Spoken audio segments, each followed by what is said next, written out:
빛을 따라서 오늘 이 시간은 서울 마포구 서교동에 위치한 서대문교회 어윤영 목사님의 말씀으로 함께합니다. 사랑하는 청취자 여러분, 그동안 평안하셨습니까? 오늘은 요한복음 7장 14절로 16절 말씀을 상고해 보시겠습니다. 먼저 본문을 읽어보겠습니다. 이미 명절의 중간이 되어 예수께서 성전에 올라가사 가르치시니 유대인들이 기이히 여겨 가로되 이 사람은 배우지 아니하였거늘 어떻게 그를 아느냐 하니 예수께서 대답하여 가라사대 내 교훈은 내 것이 아니요 나를 보내신 이의 것이니라. 한국에서는 설과 추석 같은 명절이 되면 자녀들이 부모가 계신 고향으로 내려가 명절을 지냅니다. 그러나 유대인들은 각 지방에서 올라와 예루살렘에서 명절을 지냅니다. 남자는 1년에 3차례씩 예루살렘에 올라가 여호와 하나님께 예배를 드렸습니다. 백성들은 여러 가지 제사를 하나님께 드렸습니다. 특히 유대력으로 7월에는 새 절기가 있습니다. 7월 1일은 나팔절이요, 7월 10일은 속죄일이요, 7월 15일부터 22일은 초막절입니다. 어떤 사람들은 일찌감치 나팔절이나 속죄일에 올라온 사람들도 있을 것입니다. 아마도 예수님의 형제들은 초막절이 시작될 무렵에 예루살렘에 도착하지 않았나 생각됩니다. 그러나 예수님은 형제들과 함께 예루살렘에 올라가지 않으셨습니다. 예수님은 사람들의 습관이나 좋은 충고를 따라 올라가지 않으시고 아버지께 자유로이 순종하심으로 그분의 때에 올라가십니다. 14절을 보시겠습니다. 이미 명절의 중간이 되어 예수께서 성전에 올라가서 가르치시니 명절의 중간에 가운데라고 말씀하시는 것을 보아 4번째 날이 되는 것 같습니다. 예루살렘에는 성전이 있고 그 주변에는 제사장들의 뜰과 이스라엘의 뜰이 있고 성전 바깥에는 여자들의 뜰이 있고 그 바깥에는 이방인들의 뜰이 있었습니다. 요한복음 5장 2절로 6절에는 말씀합니다. 예루살렘에 있는 양문 곁에 히브리 말로 베데스다라 하는 못이 있는데 거기 행각 5이 있고 그 안에 많은 병자, 소경, 절뚝발이, 혈기 마른 자들이 누워 물의 동함을 기다리니 거기 38년 된 병자가 있더라. 아마도 이 연못은 성전의 울타리인 행각의 바깥쪽에 있었던 것 같습니다. 사람들은 연못을 지나서 양문을 통과하여 희생의 짐승을 몰고 번제단 앞으로 들어갑니다. 성전 뜰 안이나 밖이나 어디든지 사람들로 분별습니다. 요한복음 10장 23절에는 예수께서 성전 안 솔로몬 행각에서 거니시니 라고 말씀합니다. 솔로몬 행각은 성전의 성곽 안쪽인 이방인의 뜰에 거니셨다는 말씀입니다. 이로 보건대 예수님은 성소와 지성소가 있는 성전 안이나 이스라엘의 뜰에 들어가셨다기보다는 여자들의 뜰이나 이방인들의 뜰에 가시지 않았나 생각합니다. 이곳에는 랍비나 선생들이 백성들을 가르칠 수 있었습니다. 예수님은 무리들이 모이는 곳에서 가르치셨습니다. 15절을 보시겠습니다.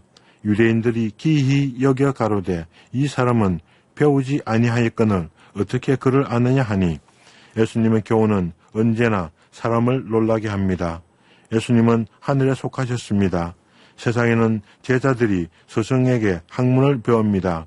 스승에게 배운 학문의 기초 위에 자신의 학문을 계성 발전시킵니다.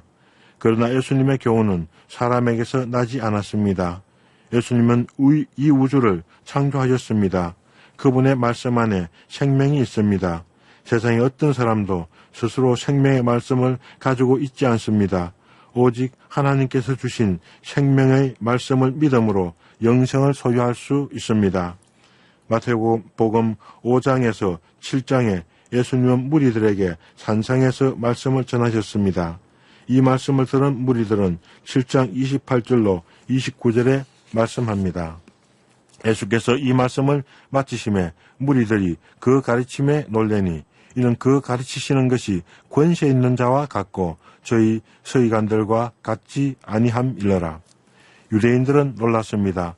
그분의 말씀은 자기들의 말과 달랐습니다. 그분의 말씀에는 권세가 있었습니다. 그분의 가르침은 진리였습니다. 그들은 가말리엘이나 니고데모와 같은 학자들에게 글을 배웠습니다. 그러나 예수님은 유명한 랍비들에게서 배운 적이 없었습니다. 그럼에도 예수님의 교훈은 신기하고 놀라웠습니다. 유대인들은 말합니다.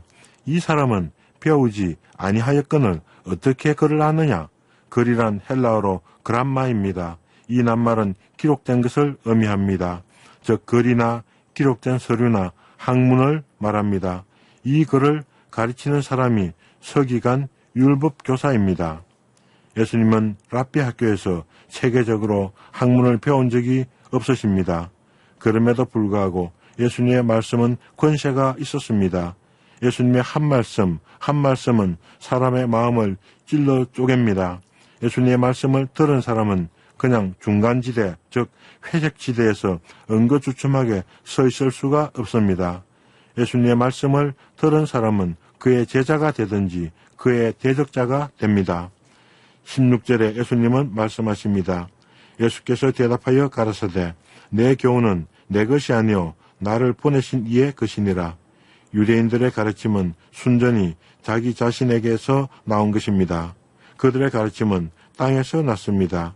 그들의 가르침은 육신에 속한 것입니다. 유대인들의 율법 해석서인 미시나란 책을 보면 서기관들은 모세의 율법 위에 또 다른 법들을 만들어서 사람들에게 무거운 짐을 지었습니다. 그러나 예수님의 가르침은 사람에게 짐을 지우거나 죽이는 것이 아니라 영원한 생명을 주십니다. 누가복음 4장 18절에는 말씀하십니다. 주의 성령이 내게 임하셨으니 이는 가난한 자에게 복음을 전하게 하시려고 내게 기름을 부으시고 나를 보내사 포로된 자에게 자유를 눈먼 자에게 다시 보게 함을 전파하며 눌린 자를 자유케 하고 요한복음 8장 1절로 11절에는 간음한 여자 이야기가 나옵니다. 서기관과 바리새인들이 간음 중에 잡힌 여인을 끌고 와서 가운데 세웠습니다. 그들은 예수님께 말합니다. 이 여자가 간음하다가 현장에서 잡혔나이다. 모세는 율법에 이러한 여자를 돌로 치라 명하였거니와 선생은 어떻게 말하겠나이까. 예수님이 일어나 말씀하십니다. 너희 중에 죄 없는 자가 먼저 돌로 치라. 그들은 예수님을 시험했지만 오히려 예수님의 말씀에 양심의 가책을 받아 수치를 당하고 설거머니 다 물러갔습니다. 그때 예수님이 말씀하십니다. 여자여 너를 고소하던 그들이 어디 있느냐? 너를 정죄한 자가 없느냐? 주여 없나이다. 나도 너를 정죄하지 아니하노니 가서 다시는 죄를 범치 말라. 예수님은 그 가련한 여인을 유대인들에게서 구원해 내셨습니다. 예수님은 그 음행한 여인의 죄를 용서해 주셨습니다. 그 여자에게 생명을 주셨습니다. 예수님의 이름은 구원자입니다. 감사합니다. 안녕히 계십시오.